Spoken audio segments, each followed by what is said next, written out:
Hello and welcome to our masterclass, the Quantum Masterclass number 2, number 2. And we're going to talk some interesting stuff today. Right. Yes. First and foremost, sorry, do you want to say something? Yeah. No, it's exciting stuff for sure. First and foremost, we want to tell you more about the 7 laws, the 7 quantum laws. What are those quantum laws, and how do they pertain to us in our everyday life? And, you know, how can we apply those rules so that we can create happier and healthier and more successful lives for ourselves and others. And just because of the time frame, we can only touch upon them. We cannot go really deep into them, but just to let you understand the basic principles. And for those of you who want to delve deeper, we have a 4-day workshop in October where we would happily see you as well, either on live stream or live. And there we can go deeper. But it's good to know what these principles and laws are so that you at least can start getting your mind around it and figure it all out. So we would suggest you get pen and paper ready. I know that's really old-fashioned, but just so that you write these 7 laws down so you can keep going back to them and checking every day, am I complying, right? Am I holding myself accountable to that? And we know that can be hard when you're on your own, but here's the good news, you're not on your own. We're here for you, and in the Joy Tribe, we're happy to support your quantum journey. And as Roy says, if you're available for 4 days in October, then you can actually join us and go on that quantum journey with us. So, my love. Absolutely. Before we begin, just a little quick intro, because a lot of this will sound like magic, like sorcery, you know, like woo stuff and basically that. But we need to understand there's the material world and the immaterial world. When we talk about quantum, we're talking mainly about the immaterial world, how to bring whatever of the infinite possibilities that are there into the material world. So that's a different principles that totally apply in a different way. So that's why something sounds like woo, but this stuff really works. Well, and there's a science behind all of this, as you can check for yourself, but that's not what we're about. We're not about proving that this is right. We're proving to you that when you apply these laws, you can actually make it work for you, and you can make it, what is it? It's actually all energy, right? And I'm sure you've heard that before. Everything is energy, but it sounds kind of woo-woo, although it's not, because it's the basis of all of our universes. Absolutely. And what it all comes down to is something very, very simple. The principle is that everything is inside of you. So if you want to control what is outside, we need to first manage what is inside. And when we manage what's inside, then it appears to us on the outside. And I think this is the one thing where, if you look at spirituality, they talk about, you know, spiritual practice. We need to develop a quantum practice, you know, to how do we manage the quantum energy. And one of the things that I think is important to understand is that we manifest from 3 levels, right? And most of us are accustomed to the level number 1, which is ego, or the mind. Right. And when we work from ego, we're always fear-based or aggression-based. We're coming from lack. So we'll talk a lot about that. And that level 2 of manifestation is the heart. And maybe you've heard people say, like, follow your heart, the money will follow. But is that true? Not always. Well, I don't know. But often it's hard to know what is the voice of the heart, right? Because often we've got so many voices inside of us that it can get confusing. What's the voice of the mind? What is the voice of the heart? So I find the biggest difference that is most helpful to know is that, as Rai was saying, when we're manifesting from our mind, from our ego, we're coming from fear. We're coming from the idea that we are smaller than, less than worthy than, right? But when we're manifesting from the heart, it'll just feel good. It'll feel good in your body. So that's the biggest, I think, sign for knowing where the voice is coming from. If that voice is berating you and telling you that you suck and you're never going to make it, that is not your heart speaking. If your heart is speaking and warning you about something, that's different, right? But your heart will always come from a loving place. Exactly. That's true.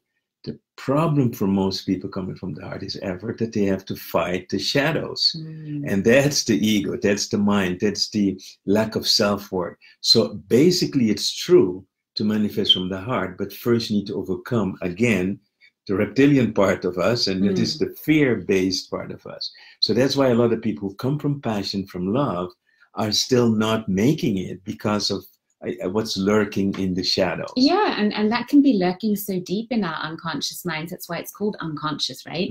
We just don't notice it ourselves. And that kind of circles back to what you were saying at the beginning, that everything that is outside of us also exists in us. So I feel that when we go on that journey of committing to our hearts, and we're then faced with all our shadows, we're actually being given the chance to learn from other people, because we'll get it mirrored on the outside. If we're suddenly surrounded by all these angry people, then well, maybe there's anger in you too, right? Or if you're constantly being faced with people who abuse you, who betray you, well, maybe you're abusing and betraying yourself, right? And that can be a really tough realization, because there's another thing, we're never done with this, because every time we up spiral our energy, right, we're going to hit deeper shadows and possibilities for growth, so that we can just up level our game again. Absolutely. And that's why I remember this book that says, why do bad things happen to good people? And that's exactly the point, because we always have to overcome the shadows. And we all believe we're good people, and the others are bad, right? The third level of creation and manifestation is the... Excuse me, the soul. And that is where it kind of all plops together. Thank you for asking me while I was drinking. That's kind of mean, but I love you. Anyhow, when we manifest from our soul, we'll get that kind of extra support from the universe. It feels like you have wind underneath your wings, right? Synchronicities start happening, and you've got that uplift. Right. And I would say the trick here, and we'll get into the laws into that, is to align yourself. When we talk about spirit or soul, we're not talking about separation. We're talking about oneness, not one soul. It's the whole collective. So we'll get into that as well.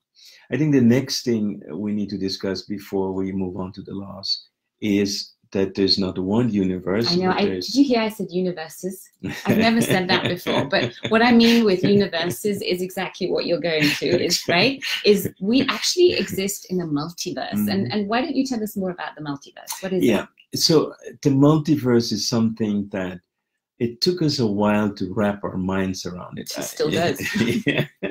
And I remember that in channeling, one time was said to us, there's not one, for example, with Jesus Christ, there's not one timeline. There's several timelines where Jesus Christ is present. So, but the same thing is for us. So we were living now in one timeline, but imagine there are doppelgangers of you, clones of you, the same DNA, the same name, but each one is living a variation of what you're living, right? So some are doing great, some are doing miserable.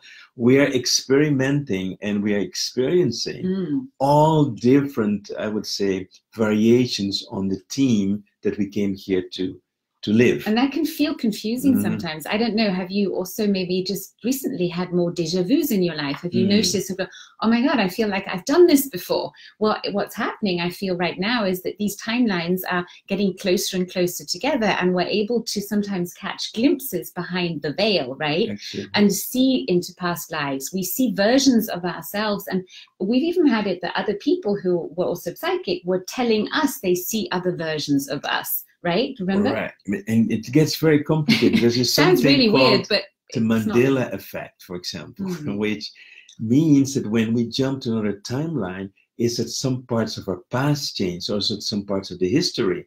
There's some people believe that Mandela died in the prison, you know. So and where are we to say that if there's not a crossing of a timeline, where there is a timeline where he died in prison? So these effects are now accelerating.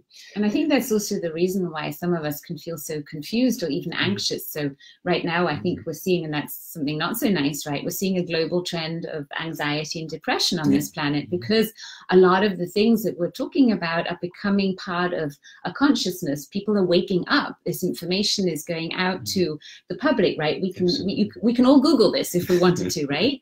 And what happens then is I feel that from that information overload, it can sometimes feel like too much. And what we're here to do is to make it a little simpler and describe it in ways that at least make sense for us. And then maybe it also makes sense to you. And the best outcome is, and that's what we're all about, is that you feel happier, that you're able to see that whatever challenges you're going through now, it's not because you're not good enough. It's not because you're not worthy. It's not because you're doing something wrong. It's just because maybe you just need a little fine attunement so you're in alignment again, right? And then everything suddenly starts making sense. Absolutely. So here's the one thing about the multiverse is that in a way we talk about creation, but the moment you think of something that you desire, it's already there. So it's kind of a paradox that to know that you cannot tap into a future that doesn't exist in the timeline. So on one sense, the whole law of creation is to become aware of what's possible. So the moment you say, well, I want to be financially free, and you can imagine, you can feel it, it already exists. In that moment, that timeline is created or already was there. So that means if you can dream it, you can do it, right? Absolutely. And that's one of the things from the book, what's it called? Which one? Napoleon Hill. Think and Grow Rich? Think and Grow Rich. He says the same thing. He says, if you can imagine it, then you can create it. And that's the one thing, besides all the laws, that you need to understand first, that you have the power to create that what you desire. And then so that's already there. Then now we're going to talk, how do you get it from wherever it is to where you want it to be? This reality here, now, thank you. That's where these laws come in a very handy. And the first one is the law of manifestation. Law number one, the law of manifestation. And basically it says that consciousness creates reality. So that's basically what we're talking about, is becoming conscious of something creates reality.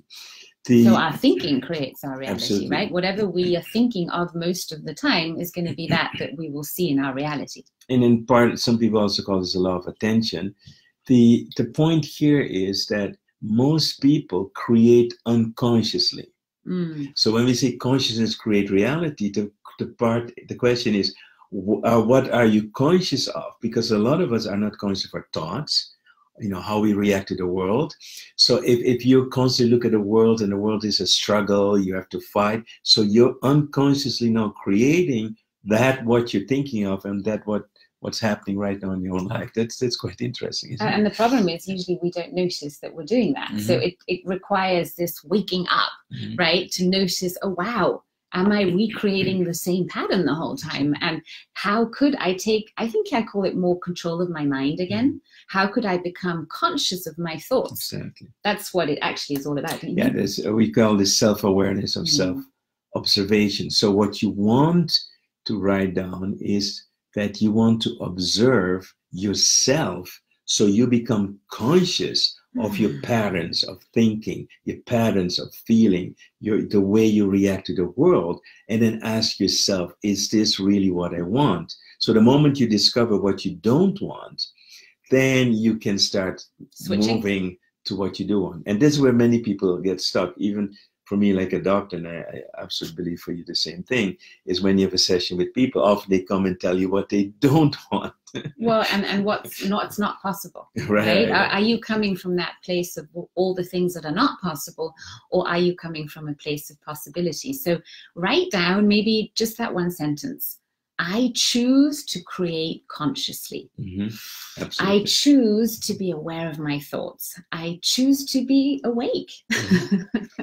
And basically become aware of how you're thinking. Your thinking patterns, right? Are you coming from suffering and pain? Are you focusing on that? And you say things like, I want to not be poor. I want to get rid of this pain, those kind of things. So you want to start looking at yourself to become much more self-aware, and also how you react to things around you, what triggers you. And because what triggers you is inside of you.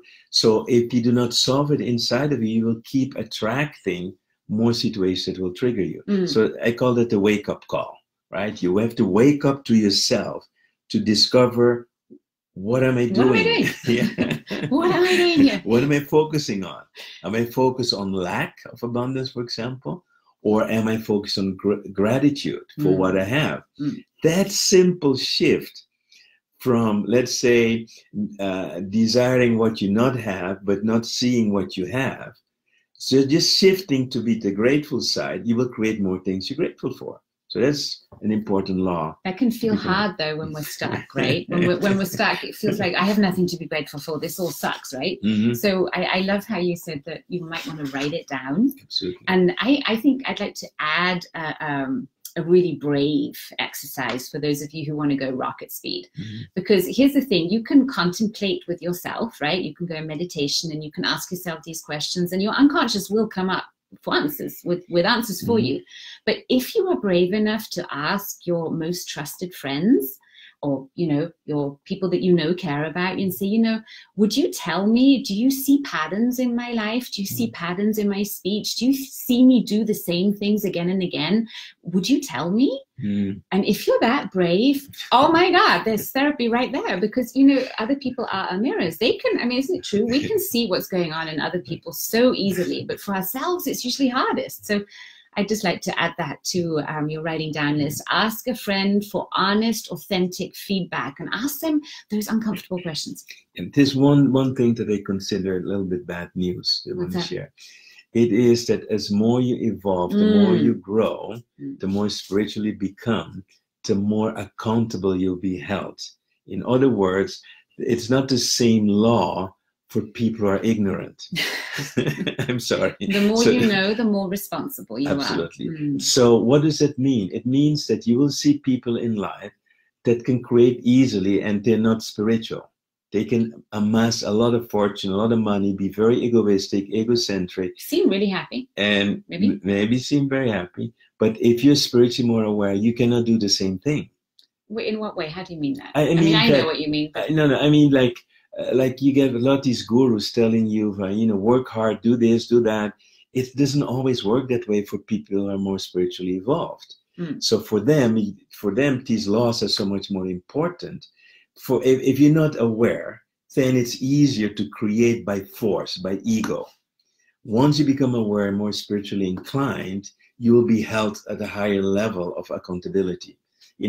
I think it makes total sense. It's like I'd like taking it into a justice court, right? So when I studied law, I always saw myself there, right?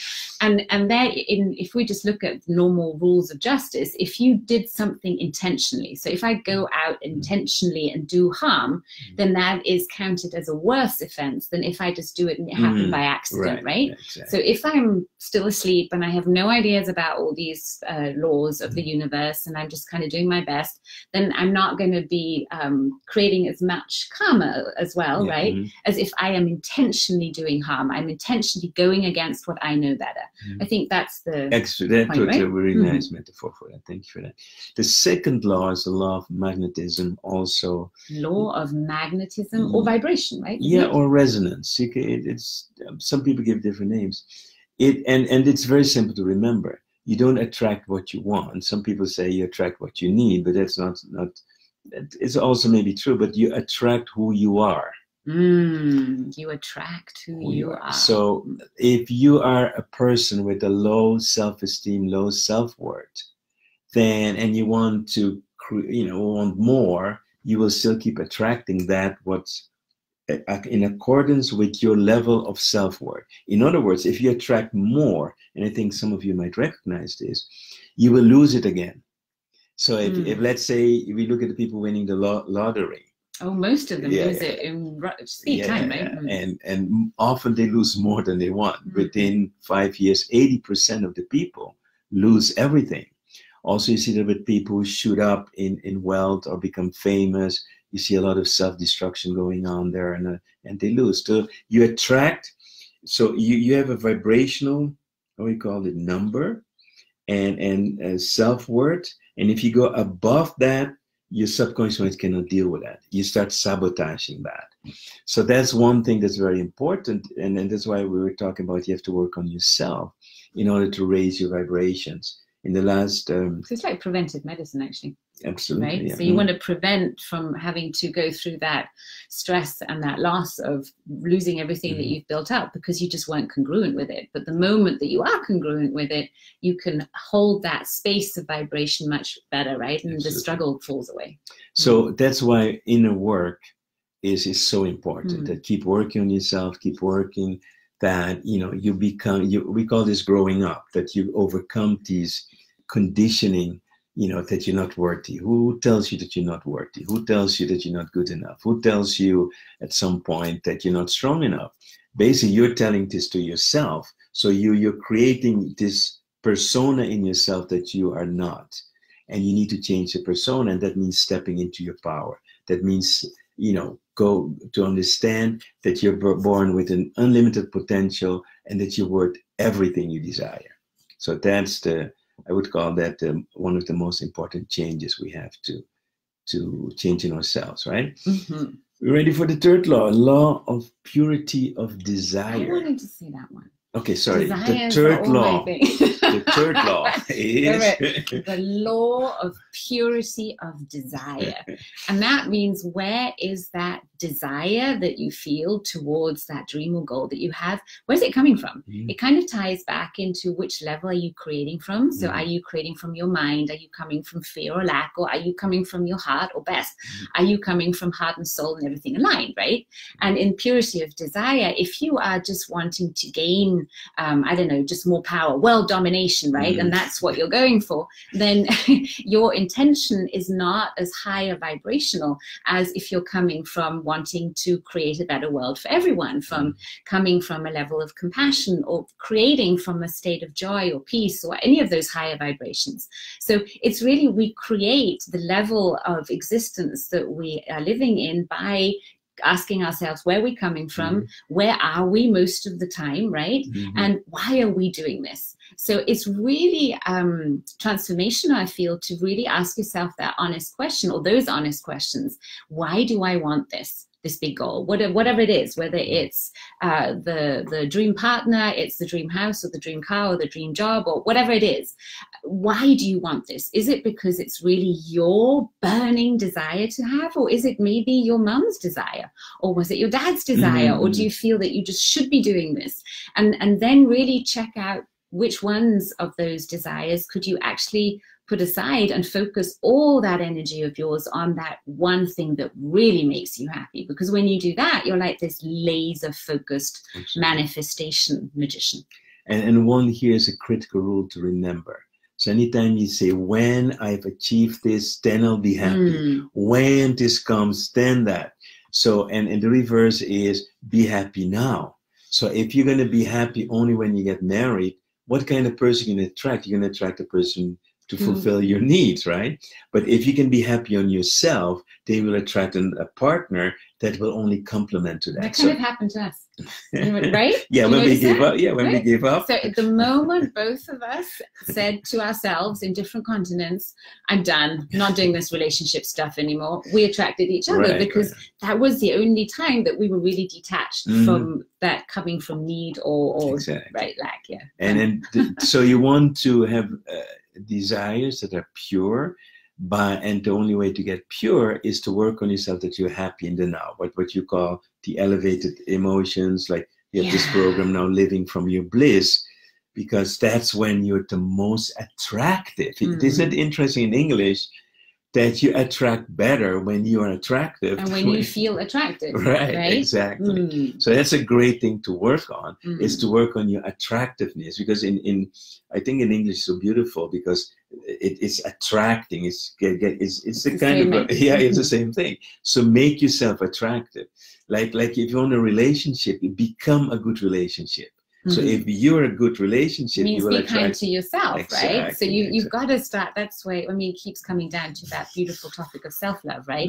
But when we're able to shower ourselves with that love, we will become such a great relationship to ourselves that we can attract it on the outside too. That's so true. Absolutely. And yet, what about if one is feeling more pain and despair and saying, well, it's all good talking about happy, but I can't feel it. What do you do then? That's why we have tools, because what happens is that you're then in a state of consciousness where you feel a victim. You feel you have no control. So if we look at our reptilian brain, we have either fear or we have aggression, and in between we're powerless. We're just frozen. So when we get into the victim state, we're no longer running or fighting. We're in that state. So we need to wake up at some point and to understand that we do have control, and we need to find ways back to get back to our power. And what's the only thing we can control? What is it? That's the inside. Our own state, right? So we have to, I feel that, and I just want everyone to hear that who's maybe not in a good space right now. If you're not in a good space, there are things you can do to get you in a better state. And some things are really simple. Some things is like hug more, right? or move more. Even if you're in pain, keep moving so that your body can create good hormones for you and you can keep that energy moving in you. Take hot baths, take good care of yourself. And that will take you into a better place. And then it's easier to get those elevated emotions going, especially with meditation, right? So we share a lot of those tools also for free online, just so know that. Right, let's move on to the next, which is the law of conflicted intent. The law number 4, the law of conflicted intent. What does that mean? What that means is when you have a belief system that conflicts with what you want. So we looked first at, your self-worth, which is it's a construct. But now we're looking at belief. So, for example, if you believe that, let's say, you can only make money by sacrificing yourself, or you believe that you need to force your way, power your way through to get what you want, that means that you're creating that what you believe. So that's a conflicted intent. So you think you want something, but because you believe the way you're going to go there is going to create that actually what you don't want. It's a tough one. Yeah, you know what I just remember? One of the mottos that I grew up with in our family was, you can't have your cake and eat it. Seriously. So I had a lot of these. You can't have, what was it? You can't have a family and a career. Here you go. Yeah, those are Impossible. the conflicting beliefs, right? And what we're saying in quantum, you can have it all. You can have your cake, you can have and you can your eat relationship, you can have your career. And so we have something magical we add to our intents. And actually, since I started practicing, I literally manifested in my life. And this is called grace, ease, and joy. Oh, that's right. So here we have this little mantra. So whatever we ask for, we always say, may it come with grace, ease, and joy. And the funny part of that is, for all those of you who don't know us, my name's Joy. Our daughter's name is Grace, and he used to be called Mr. Easy. Yeah, so my nickname. That was many, many years before we even met and before we had Grace. So we add that little sentence to all our intentions because it just makes sure that we're not coming from the force of willpower and, willing it, but we're actually allowing that divine grace. So we call this the small print of the contract. So that anything you wish for with grace, ease, and joy. And we have another small print. You want to share the other small print? Which one are you referring to? So it is. Oh, yeah. And at the end of, say, let's make this really practical. Say I desire to have a pet tiger. I don't, by the way. Then I would say, even if I don't know how to manifest this beautiful, healthy pet tiger, all I do know is that it is so now. And I choose to manifest this with grace, ease, and joy. So it is, so it shall be, or something even better. Because who knows, maybe a pet lion is even better, right? So by putting that little fine print in at the end of you declaring your intention, you are kind of covering all your bases. I like that. And what we need to understand here is also the difference between power and force. Right? And for a lot of people, it's like there's not such a big difference, but it's a huge difference when we're dealing with the quantum principles. So forcing is, you can say, is being desperate in your pursuit. I need to have this, I want to have this, I will do everything to get it. That's force. And that's where you also sacrifice yourself usually, right? Even if I don't sleep ever again, I need to have this. And in the quantum, you cannot force it. So in quantum, we would call it more a peaceful pursuit of. right? So force is desperate chasing. Right. And quantum is peaceful pursuit. Right. And that's why towards grace, ease, and joy is so important. Because you cannot force the universe. You can force yourself. No, they're not going to do what I want. No.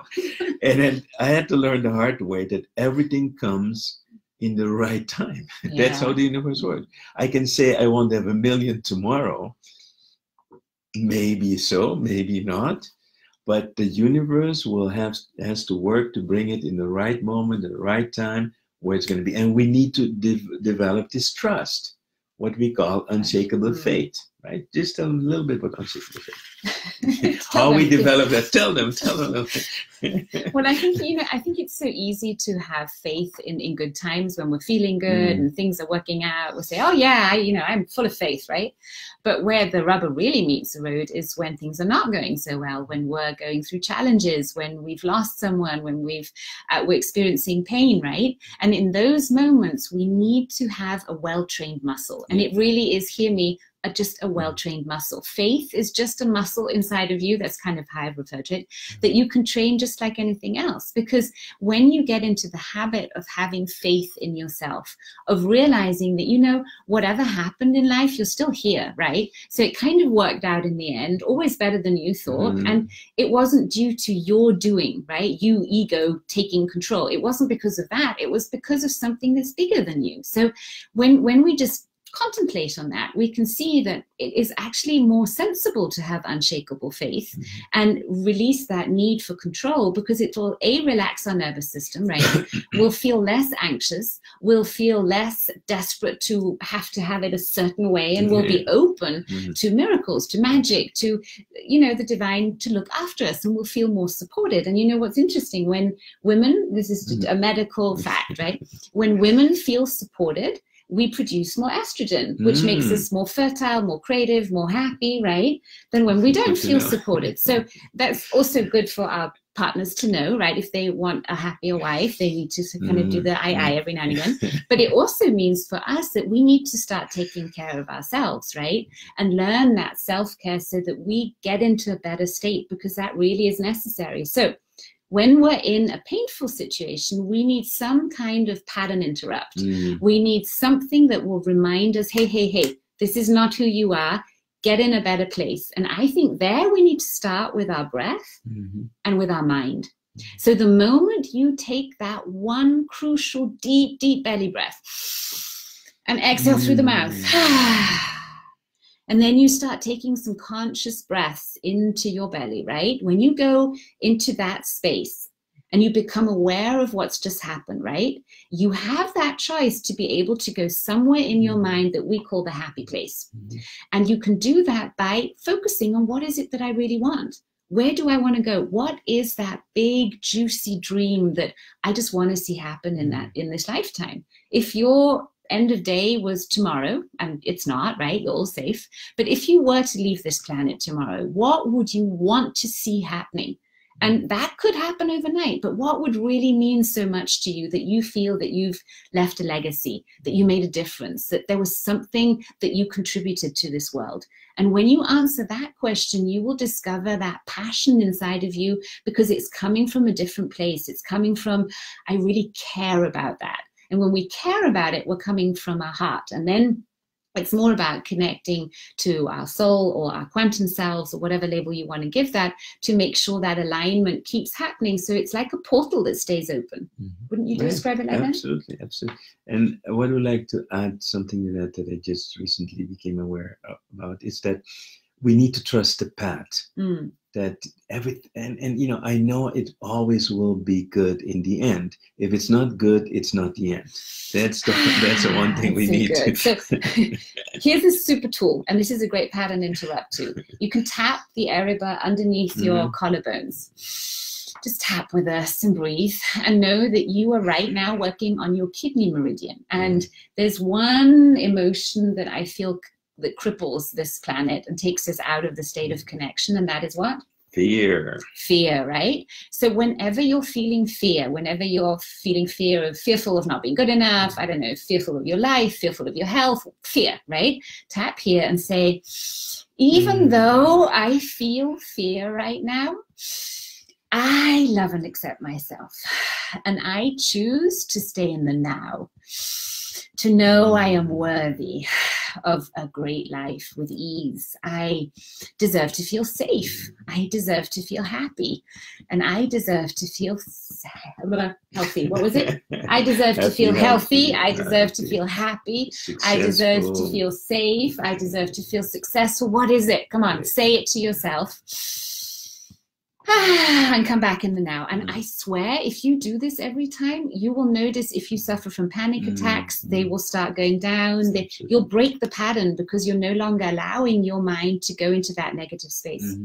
All right. So now let's move on to the law of harmony. Law number 5. Yes. So the law of harmony is simple. And some of these laws look very much alike, but there's just a little twist in there. Harmony. And you have to create harmony yourself first. So we spoke about different things, your thoughts, your patterns, but harmony in yourself is to be in that alpha state, in the state of being open. So the state of love, the state of being relaxed. So we constantly need to have, a place where we can sink back into that harmony. And from that, we want to keep that harmony in our environment. We want to be the beacon of harmony, and then we want to align the harmony also with the universe.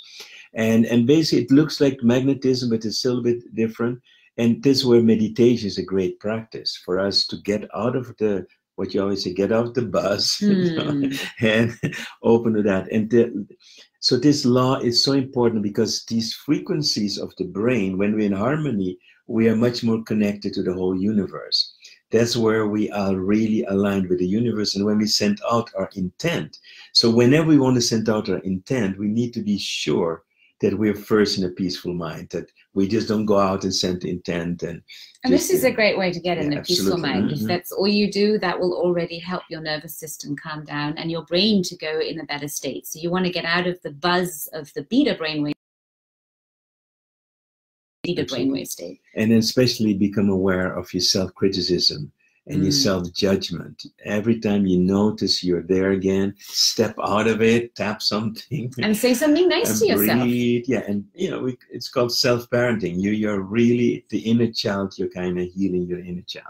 So that's the important part of law of harmony. Now we're going to law number 6. And I'd like to make a segue into number 6. So we talked about law number 5, law of harmony. And I was almost going to say, yeah, but isn't that also so much about forgiveness? So forgiveness is kind of this bridge which takes us into the next law, which is law number 6, and that is the law of karma. And why forgiveness ties into that, we'll explain in a moment. But why don't we first see what is karma? There's so many misconceptions about what karma is. Yes, because karma in itself, in Sanskrit, just means consequence. So we can translate into action, reaction. So it doesn't mean good or bad yet. It means that every action you take, we need to look what are the consequences of this action. We need to become aware of that. So if I take an action coming from ego, let's say I use my power, my force to get something at a cost from someone else, the law of karma says that will need to be balanced. So when we're creating, if you would say, I want to have all the gold in the world, that would not be a good thing because you're accumulating all for yourself. So that would be part of the law of karma. So the law of karma, it goes in many, many different directions. We have what's called positive karma. So one part that we want to do, we want to create the abundance so we can share part of our abundance with those who don't have. So then we create positive karma. So when we give with pain, let's say people pay taxes, and you feel so much pain and anguish to pay taxes, that's also a law of karma because now you associate pain with that. What if you associate pleasure with that? When I have to write a check, we still write checks in America, for whatever it is, right? Let's say for taxes, I would love to put in a little post-it note saying, sorry that I couldn't pay more. So I couldn't contribute more. Next time I hope I will. Yeah, I hope to pay much more. So this, when you give with love, you give with pleasure. And that's also karma. So you need to become attentive. Where is your pain? Because when we associate pain with something, we create more of that. So if we grudgingly give, exactly. we will get the grudge, right. and not the positive give. So, for example, if you give to a beggar on the street, but you give it from like, oh, I'm going to give it to him because that's good, and you give him from a kind of a guilt, if I don't give, it's bad, that's also... Then the predominant emotion, the frequency exactly. you're sending out is guilt, and guilt is a really, really, really low vibration. Absolutely. So, and on the other side, when we give from a heart, when we give freely, when, you know, also in partnership, but also with strangers, what we call like act of kindness.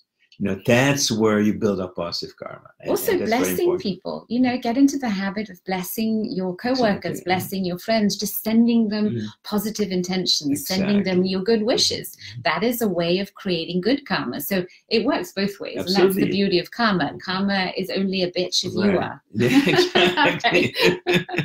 So treat the people around you well, treat strangers well. That's what karma is all about. It's because if quantum is right, everything is created for me. So if I treat what's great for me in a bad way, I'm treating myself in a bad way. That's the basic principle. Beautiful. That we want to see. And I believe, I just wrote a little piece about karma that says the biggest karma that we accumulate right now is keeping ourselves small. Yes, by keeping ourselves small, we are not doing why we came here for this planet. We will not write a book. We will not make the music. We will not share our knowledge. And we will die with all of that in us just because our ego tells us, who am I to go out there and to share that? So the ego keeps us small. And that's important for you to know. That's also part of karma. All right? I love that. Thank you. Cool. All right, let's go. One. This one is an interesting one. The law of entanglement. We're getting to experience that one big time right now, right? We did so much. So tell us about that one. So basically what it says that anytime two entities meet, there's always entanglement. So it could be good or bad, but often we resonate with the things that we're suffering. So we have a great example from ourselves is that we went through a period right now where we both were having the same type of backache. And it took us a while to understand that we were entangled. We see the mirror, right? To see the mirror. Oh my goodness, what's going on here?